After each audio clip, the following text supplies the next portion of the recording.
ৰিজাল্টটো ভাল পাইছোঁ, গতিকে মই দেখাইছোঁ ৰাইজক। এই দাদাজনৰ ছাৰ্ভিচ বিৰাট ভাল পালোঁ। আগলৈ যাতে আৰু উন্নতি কৰি যাব পাৰে সেয়াই ভগৱানক প্ৰাৰ্থনা কৰিছোঁ। হয়, নমস্কাৰ ভিউৱাৰ্ছ।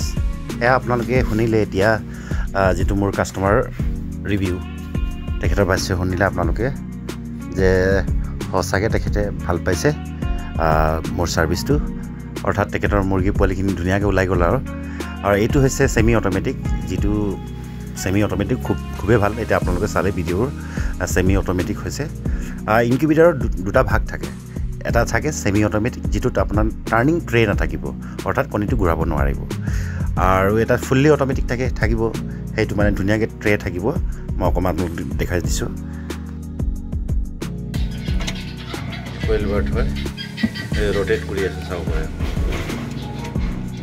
এই motor turning fully colourful taping with glass.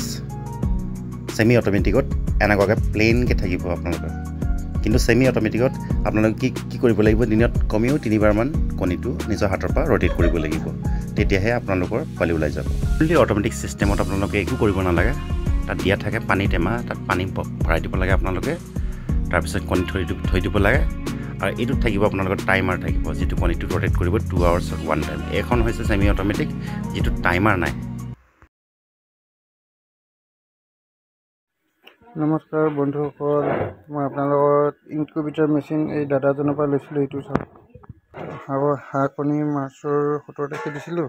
আজি যোৱা নিশা আপোনাৰ 6-7টামান ওলাইছে, দেখাইছোঁ বাৰু। মইতো ওলাব বুলি ভবা নাছিলোঁ, বা প্ৰথম আগে পিছে কৰি পোৱা নাই। এনেই যিকোনো আপোনালোকক দেখাব লৈছোঁ হাঁহ পোৱালিকেইটা। এইটো চাব দেই, মানে ৰিজাল্টটো ভালে লাগিছে। মোৰ আশা ওলাইছে। এইটো লাইটটো জ্বলিলে এইপিনে ওলাই আছে। এই ক'লাত দাগ দিয়াকেইটা মানে বজাৰৰ পৰা কিনি অনা, ওলাব বুলি ভবা নাছিল। তাতে ওলাইছে, ক'ৰবাত দাগ দিছে, মানে ফুট মাৰিছে। আৰু এইকেইটা কণী কিছুমান মানে দুদিনৰ আগ পিছ হৈছে। 17 তাৰিখে দিয়া আছিলে আৰু আপোনাৰ 20 তাৰিখে দিয়া আছিলে। এইটো ওলাই আছে, চাব এইটো ওলাই আছে। এইটো